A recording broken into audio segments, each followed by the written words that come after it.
In this video we are going to see important MCQs on president जो कि paper में पूछे जाते हैं. The first question is what is the minimum age for eligibility to be a presidential candidate? अगर आपको president का election में भाग लेना है तो आपकी मिनिमम एज कितनी होनी चाहिए? तो इसका राइट आंसर होगा 35, option D. Who is regarded as the head of Indian state?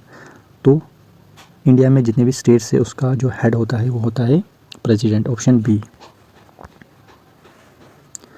Question number third, the executive action of the government is carried out under whose name?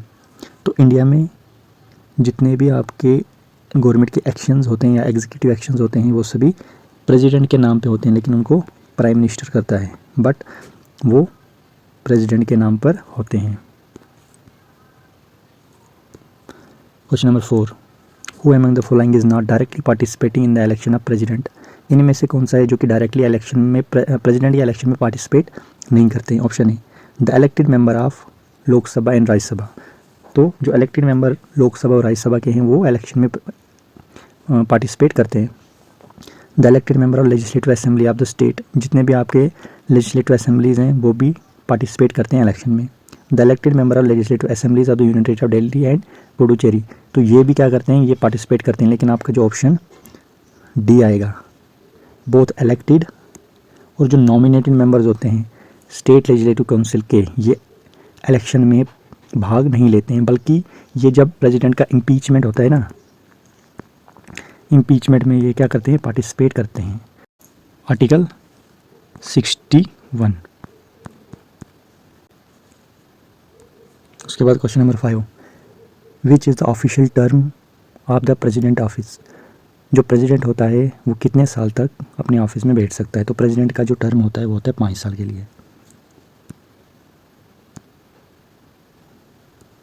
Question number 6, what is the maximum number of terms that a person can hold for the office of president? कितने साल, मतलब कितने समय के लिए India में president elect हो सकता है? 1 बार, 2 बार, 3 बार, कितनी बार?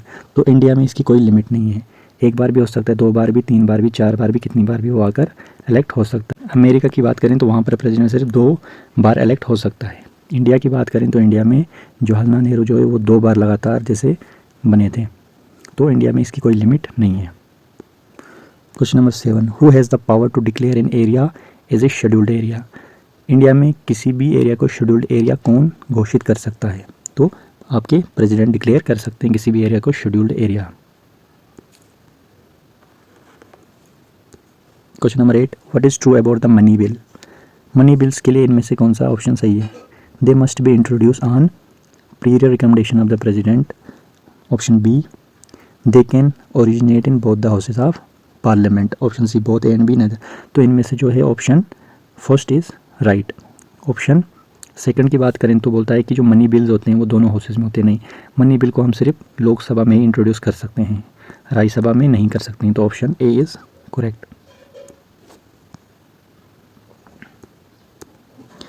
What is the meaning of word विटो?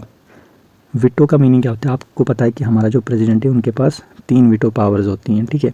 Absolute विटो, इसी तरह से सस्पेंसिव विटो और आपका पॉकेट विटो. एक और तरह की विटो होती है जिसको बोलते हैं एब्सोल्यूट विटो, जो कि इंडिया में प्रेसिडेंट के पास नहीं होती. तो ये 3 तरह की विटोज़ आपके प्रेसिडेंट के पास इंडिया में होती हैं. तो बोलता है कि विटो का मीनिंग क्या होता है? तो विटो का मीनिंग होता है फॉरबिड, मना करना, option C. Question number 10, which among the following veto power is not guaranteed to the president?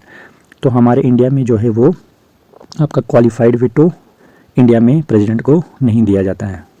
Question number 11, the president can deliver an absolute veto to which of the following bills?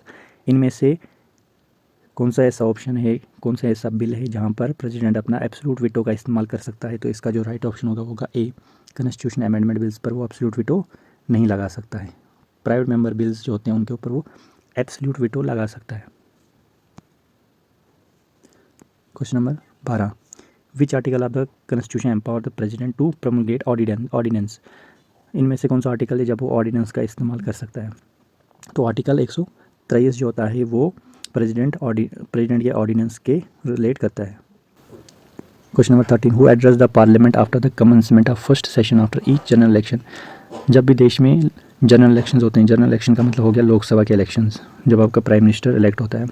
तो उसके बाद इनमें से कौन सा पहला session जो है उसकी शुरुआत करना है, कमेंसमेंट मतलब शुरुआत करना, तो आपका प्रेसिडेंट इसका राइट ऑप्शन होगा।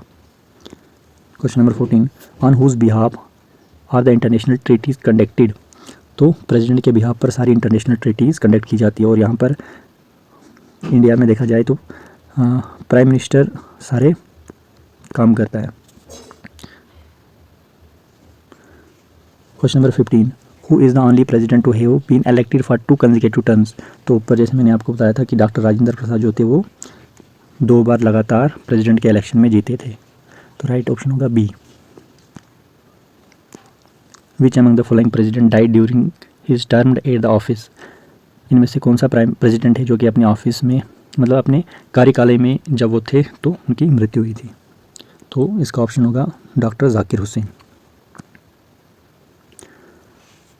Question number 17, the nomination of candidate for election to the office of president must be subscribed by at least. तो अगर किसी कैंडिडेट को प्रेसिडेंट के इलेक्शन में भाग लेना है तो उससे पहले किस तरह की एलिजिबिलिटी वहाँ पर होनी चाहिए। Article 55 of the constitution details the procedure of electing president. जब भी कोई प्रेसिडेंशियल इलेक्शन के लिए कोई नॉमिनेट करता है अपने आप को एज ए कैंडिडेट, तो वहाँ पर जो सब्सक्राइबर्स होनी चाहिए 50 इलेक्टर्स एज प्रपोजर होने चाहिए और 50 इलेक्टर्स एज सेकेंडर होने चाहिए, और उसके बाद proportional representative by single transferable vote के साथ प्रेसिडेंट का इलेक्शन किया जाता है। तो आपके लिए 50 प्रपोजर्स और 50 सेकेंडर्स जो है उनका सपोर्ट होना चाहिए, तभी जाकर आप क्या कर सकते हो, कैंडिडेट की तरह भाग ले सकते हो इलेक्शन में।